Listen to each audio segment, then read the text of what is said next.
What is the pleasure of Congresswoman Janet Garin?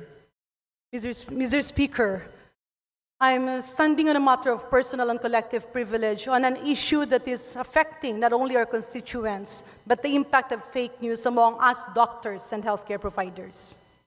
Okay, Congresswoman Garin, for your personal and collective privilege, you have 10 minutes. Thank you, Mr. Speaker. Mr. Speaker, distinguished colleagues, kahapon po lamang ay tumayo ako para isigaw ang totoong boses ng mamamayan, ang pagsugpo sa mga pekeng medical information.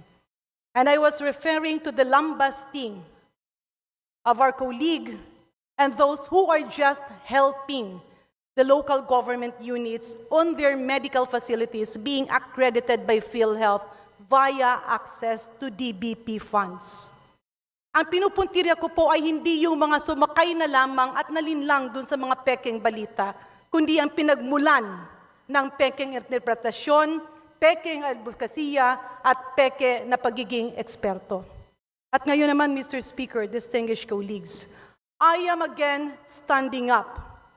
Because even if I will be branded as part of the minority voice, I will never stop because I am definitely sure that this voice speaks the truth and is bringing the real issues that should be discussed. Mr. Speaker, distinguished colleagues, kamakailan lang ay niyanig ang buong Pilipinas nang sabihing zero budget ang PhilHealth. Naglipa na ulit, lalong-lalo na itong palaging nasa media na nagclaim na eksperto siya at siya'y advocate ng public health at kung ano-ano ang mga pinagsasabi. Let me quote the message that has been circulating not only in our country, but worldwide, Mr. Speaker.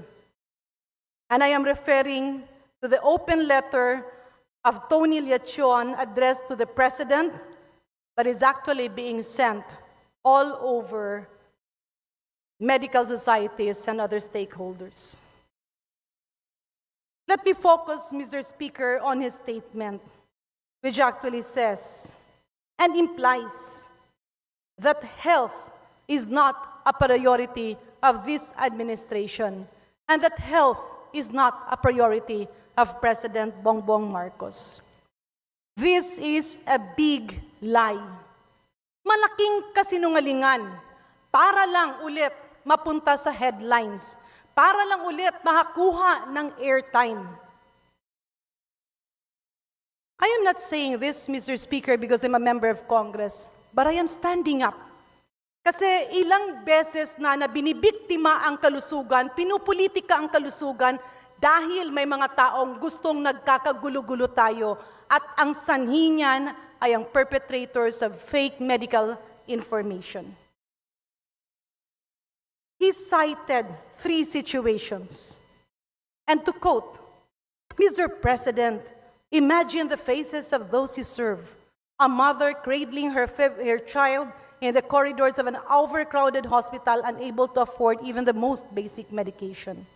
A farmer in the provinces walking miles to a rural health center only to be told there are no funds for dialysis sessions. An elderly man who contributed to PhilHealth all his life, now begging for help as mounting hospital bills eat away his family's savings. And he further mentioned, these are not just statistics, these are real people. And the government is being poised to deprioritize healthcare in favor of unprogrammed appropriations and the Ayuda para sa Kapos ang Kita program. He further mentioned, when the government allocated zero subsidy for healthcare in 2025, and this is addressed to the President, Leachon mentioned, you placed millions of Filipinos at risk, especially the poorest and the most vulnerable. When the cries for support from those who depend on universal healthcare law were met with silence, you betrayed the promise of a healthcare system that is meant to be universal, accessible, and equitable. He further mentioned that this is not about politics anymore, Mr. President, but this is about lives and Filipino lives. Mr. Speaker, distinguished colleagues, unahin ko itong mga pinagsasabi niya. Totoo yung sitwasyon na meron tayong mga taong nagkakasakit at nangangailangan ng tulong. Totoo rin na meron tayong universal healthcare law na hindi epektibo dahil ipinasa siya para magmukhang mabuti at para sa Pilipino, pero ang katotohanan is it is mere lip service. Again, because of killer provisions. Kasalanan ba ng administrasyon ngayon nang ipinasa na universal healthcare law nung nakarang administrasyon ay hindi epektibo? Kasalanan ba ng administrasyon ngayon na yung mga nangyari sa PhilHealth nung nakaraang administrasyon ay nababoy ang PhilHealth? Is it the fault of the current administration that we are trying to correct things and abuses in the health sector? Mr. Speaker, distinguished colleagues, we should never shut our mouth if there is somebody sowing intrigues and misinformation among the general public. Ang sabi nga ng World Health Organization, it's time to flatten the curve of infodemics. At ulitin ko ang sinabi ko kahapon. Ano po ba ang infodemics? Ito ay dinagdagan o binawasan na totoong impormasyon para magmukhang totoo, pero peke, Mr. Speaker. I do not blame the people who reacted, the people who took on the debate on various platforms, the people who were bleeding and crying and very much anxious, thinking that what Liachon is saying is the truth. But the reality is, Mr. Speaker, distinguished colleagues, pinaglalaruan lang ang mga Pilipino ni Tony Liachon dahil karamihan ng kanyang sinasabi ay twisted information. Bakit nga ba nagkasiro ang budget ng PhilHealth? Mr. Speaker, I was a former chairman of the board of PhilHealth. Yes, I was with PhilHealth for only over a year. But my eyes were open to many things happening inside that had to be corrected. Reforms were made. In fact, even in policies of PhilHealth, 8 major reforms were made, including to curb fraud and to make it responsive to our people. Pero ano ang nangyari? Nung pumasok ang nakarang administrasyon, binaliktad lahat ito. Noong 2017 at 2018, nagpakasaya ang iilang opisyal ng PhilHealth by distributing PhilHealth money and making this as excessive allowances. Andun yung isang PhilHealth president na nakatira sa hotel. Kaliwat kanan ang mga sumusobrang benepisyo, hindi para sa tao, hindi para sa miyembro, kundi para sa kanilang mga sarili. Andun yung napakamahal na COVID testing that was actually depleting the funds of PhilHealth. Pero hindi naman talaga nabibigay yung tamang serbisyo ayon sa mga sakit na kailangan ng tao. Andun yung interim reimbursement mechanism na yan ang totoong pamumulitika kung saan ang pera ng PhilHealth ay pinamigay na ang PhilHealth ay nagbukhang kapitalista sa mga pribadong ospital na hindi naman tumatanggap ng pasyente. At ano ang nangyari, Mr. Speaker? No accountability. Is IRM illegal? Definitely. Dahil ang pera ng PhilHealth, kapag yan ay binayad na as premium, yan ay pera na ng mga miyembro para kung ikaw ay magkasakit. Hindi yan pwedeng ipautang, hindi yan pwedeng gawing pangkapital, hindi kapitalista ang PhilHealth, kundi ito ay government insurance. Non-profit at that, Mr. Speaker. So bakit ngayon, habang inaayos natin ang puso ng kalusugan, which is actually the primary energy and adrenaline that makes healthcare sustainable. Kasi maski ilang ospital pa ang ipatayo natin, maski ilang tao pa at healthcare workers ang ating i-hire. But if we do not have an effective, efficient, and responsive PhilHealth, this can never make universal healthcare applicable. Dahil ang PhilHealth, ang puso na nagpapaikot sa lahat ng investments on health. be it national, be it local, be it private, or be it government. Ngayon, bakit natin uulanin at tatadtarin ng kasinungalingan ang mga taong gustong sugpuin at ayusin ang PhilHealth? Why are we depriving PhilHealth of major changes that will actually put things in their proper perspective? Unahin na natin, meron bang pera ang PhilHealth? Yes. As mentioned earlier, and which is still ongoing on the Committee on Good Government, there is around 500 to 600 billion funds in PhilHealth. Mawawala ba? Malulusaw bang PhilHealth? No. Pero balikan natin ang punot dulo ng mga problemang ito. Ano ba ang binibigay ng national government sa PhilHealth?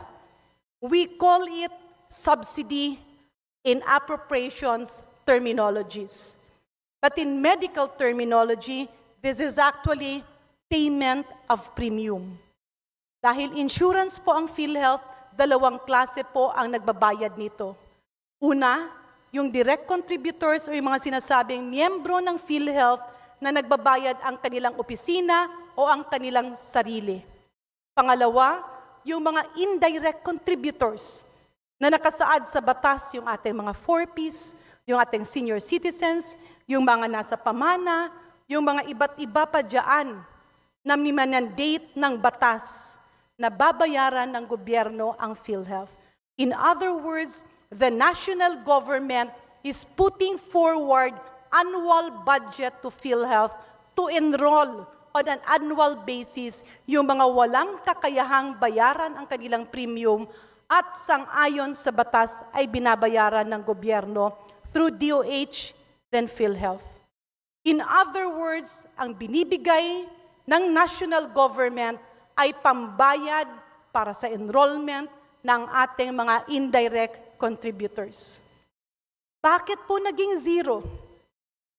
Dahil sang-ayon sa ating oversight hearings at ilang session ng Committee on Appropriations, nakitaan na yung ilang taon na binibigay na premium or subsidy ng national government para pambayad ay tama ang numero pero kulang ang tao. And I myself, Mr. Speaker, as a witness to how we overhauled PhilHealth, and I tell you, hindi siya ganun kamadali. We faced cases right and left. Pinara kami, inulan kami ng maraming lobbyist at mga nagpapanggap na kunyari ay advocates ng public health. Pero ang katotohanan, nung binibigay ng national government at ng Kongreso at Senado yung bayad para premium sa mga Pilipinong walang pambayad. Example na lang dito ay ang senior citizens. Nung binibigay ang pondo para sa 7.7 million senior citizens of the Philippines, yung aktual na tao na buhay ay nasa more or less 4 million lamang. Bakit? Nagkandara pa ang duplication or triplication of names. Ando doon yung napakagulong lista na yung isang pangalan ay 3 beses ini-enroll o minsan ay 2 beses. Ando doon din yung mga patay na in-enroll pa. Ando doon din yung bayad na ng kanilang kumpanya o ng kanilang sarili, siningil pa yung national government. In other words, Mr. Speaker, distinguished colleagues, this was fraud, panloloko, pandaraya na inaayos ng ating gobyerno. Bakit natin ito pipigilan? Why is Tony Liachon pretending to be a health advocate where in fact he seems to be tolerating corruption in PhilHealth? Bakit hindi siya tumayo at pinigilan yung excessive allowances ng mga executives? Bakit hindi siya nagrereklamo na nasa puro investment na lang yung nilalagay na pera? Because it will not land him in the headlines? This is not personal, Mr. Speaker. But let me call a spade a spade. A lie is a lie. Ang kasinungalingan ay talagang kasinungalingan. At dahil ba malapit ng eleksyon, dumarami ang ingay maski hindi totoo ang mga akusasyon,